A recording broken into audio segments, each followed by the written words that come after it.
Hey everybody, Logan here. Today we're taking a look at the wireless HoriPad Turbo. We are going to, of course, unbox this and test it and compare it with the current Switch 2 wired HoriPad Turbo. Now, I have this one. This is the Mimikyu and Gengar. I had the original black one, but I got rid of that one once I got this one because I really didn't need to, and I really liked the way this one looked. So this is the standard wired one. Goes from anywhere from, depending on where you're buying it, 34 to 39. I see it quite often on sale for 34, but I think when it came out it was 44 because of the paint job. But 39 is the average going price. Again, you can find it on sale quite often. I've seen it at Target as low as 29, but that was a sale. So average price is $35 to $40. Keep that in mind. Now, this one is going to be a bit more expensive. They have this in a couple different variations. This is the Mario Galaxy one.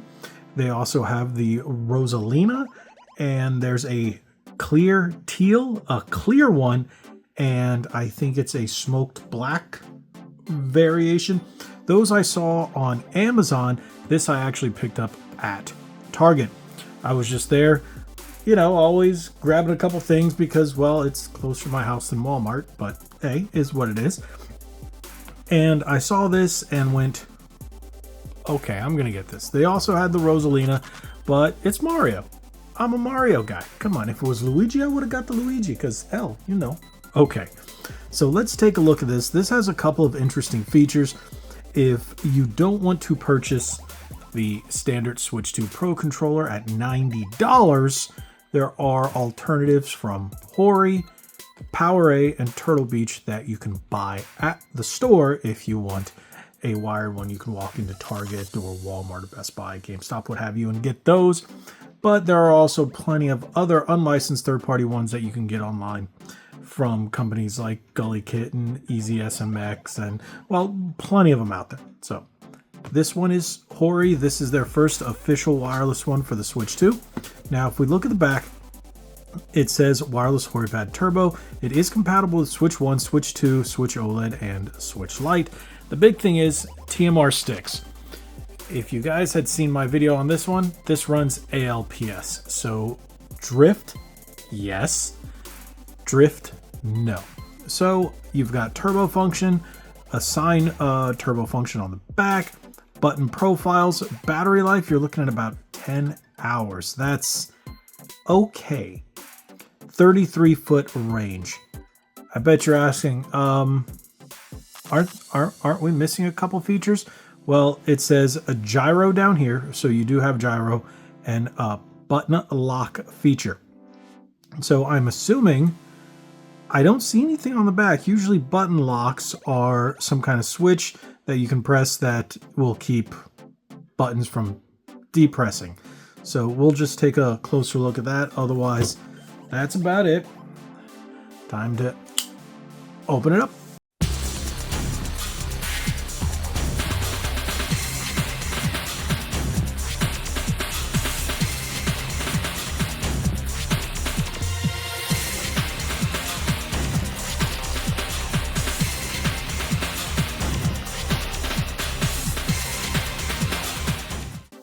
There we go. That was some seriously thick seal tape. I mean, like, it didn't want to open, but this is not as light as this. There's no rumble in either of these.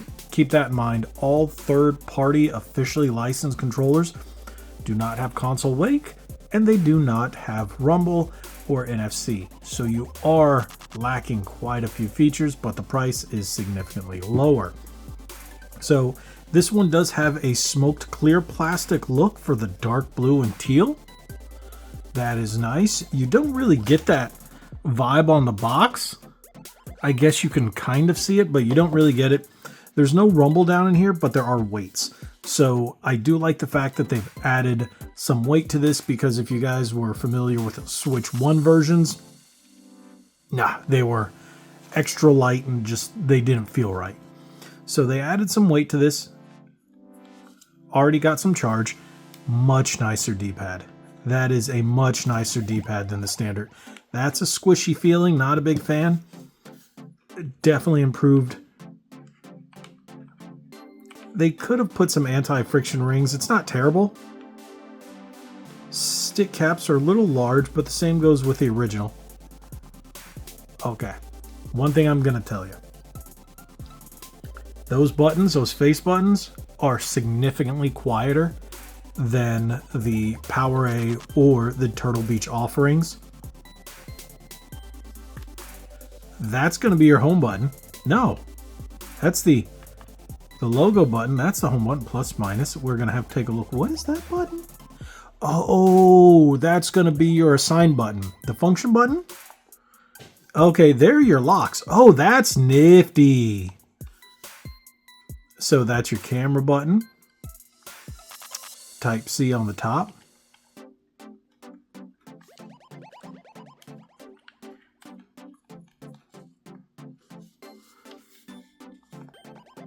Okay, I'm going to tell you right now. Locks out all the buttons. It tells you which ones. You got 3 locks. So you can lock those, lock all of them, or all unlocked. Okay, just the face buttons so you don't actually press them if you don't need them. Interesting. Very interesting. I like the feel. I love the fact that they're quiet. The buttons are quiet. The sticks feel nice. The D-pad, that is nice. We got to see the responsiveness when we're playing. We're going to boot up Mario Kart because you have to play everything with Mario Kart. That is nice. The quiet buttons, the TMR sticks, the feel in the hand, significantly better than this. Buttons are quieter. This is based off the old design for the Switch 1. Even everything is so much louder. If you're going to get a controller like this, because again, if we're comparing it to this, Nintendo's buttons are really, really quiet. Sticks are super smooth. You're not going to get the sticks like this. Remember, this is that buttery smooth, whatever they call it, but they're still not Hall Effect or TMR. This goes all the way with TMR. Now, keep in mind, this is a $70 controller. But one thing I can say, just right out of the box, I love you guys at PowerA. I really like the Turtle Beach offerings, but there's something about this which I really like.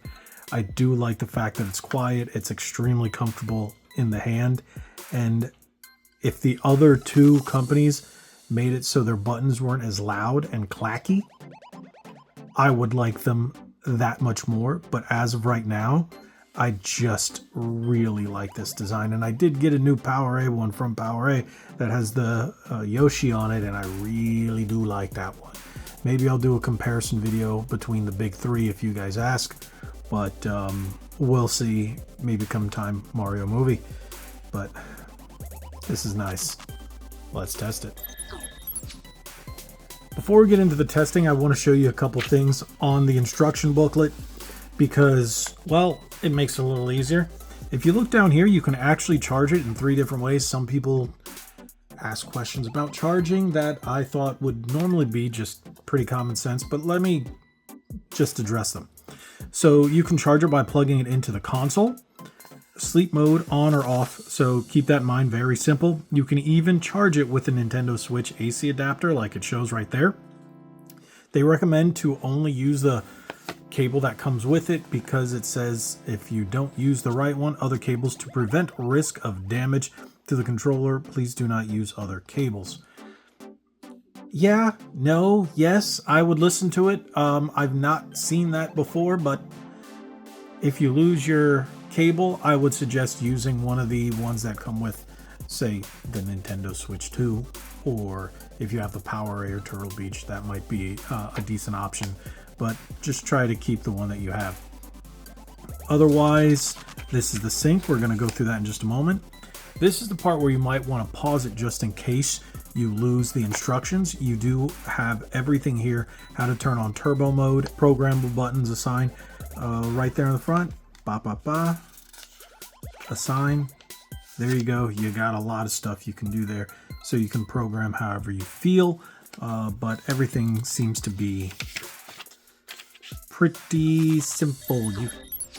There we go. We got the Switch 2. We got the HoriPad Wireless. So let's sync. Sync button. Do we have the power? Boom, and comes up as a Switch 2 Pro controller. All right. Nice. Now let's boot up Mario Kart.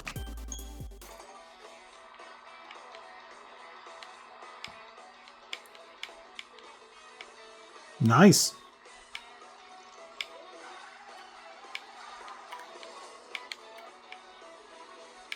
Sticks feel clean.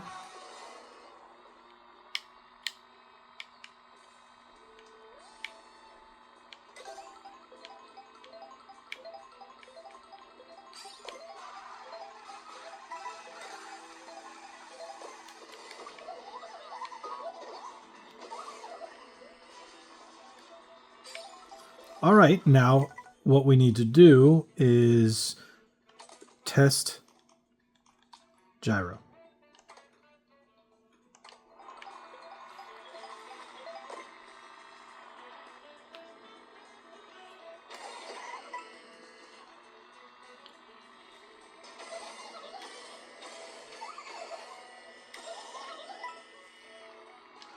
Okay, one thing I'm going to say, I don't like gyro in controllers.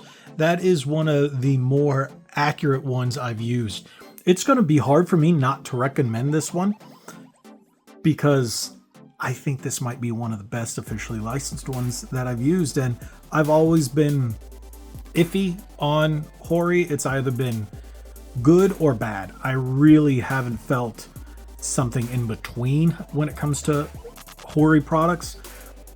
And I do really like this one. I'm actually looking forward to their new steering wheel for the Switch 2 because I've been playing more games on the Switch 2 than any other console as of lately. And that's not saying anything bad about PlayStation or Xbox. This has just become my console of choice. And this is a really good controller. Yes, you are missing Rumble. Yes, you are missing Console Wake. And yes, you are missing NFC. But you still have a fantastic option if you don't want to spend the $90. So it is $20 less. You got that awesome Mario design because I do like that, and I don't think it looks cheap. I think it's done very well. It feels very nice in the hand. It's got some substantial weight to it, and it's a very comfortable controller. Quiet membrane buttons, and definitely TMR sticks are fantastic. So I really can't say anything bad about this. Maybe I should test one more game. What do you say? All right, let's test one more. Of course, it's Marvel Cosmic Invasion. If it wasn't that, it would be Shredder's Revenge.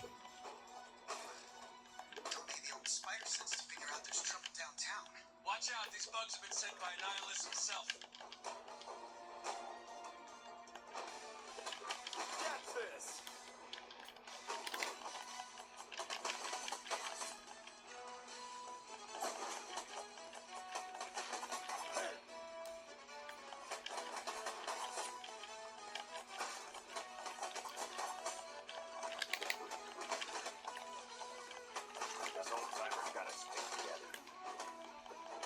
Okay. I'm going to say I love that. It feels great. That's a great D-pad. Everything about this. Are you going to use it for high-end competitive gameplay with super low latency and 1,000 hertz? No. Are you going to use it on PC? No. Are you going to use it on mobile? No. Remember, this is for the Switch, Switch 2. That's what you want to use it on. And it is a great option for a wireless controller. It's weird to play this without Rumble, but you know what? I think it's just fine. I really do like this controller, and I will definitely give it a thumbs up. $70 is a little hefty, but everything's more expensive these days, especially when it comes to electronics, because, well, AI, but we all know that. So this is a good one. This is a good one. $70 is a little expensive. If you can get it on sale, snatch it up on sale. If you get the regular one, I do know the regular one is $5 less, so that's $64.99. Maybe you can get it on sale as well. Go with that. But even if you're paying full price for this, I can't say it's a bad controller. The only thing is, will it last? Well, only time will tell. So that's all I got to say about that. I think it is a nice pickup. I do like the designs. I can't say anything negative about it. I think the quietness and the design of the entire body is much better. And I think it's just simply a better controller than their previous offerings. Some people are going to say, oh, but there's no texture grips. I think that's fine. They're all digital. Everything's digital. So yeah, but again, it's the Switch and Switch 2. No analog necessary. But yeah, definitely a good choice. I'm impressed. Good job, Hori. There we go. Thank you guys so much for watching. If you haven't already, hit that subscribe button, hit that like button, share this video. God bless each and every one of you. Like we always say, be legendary. Thanks again.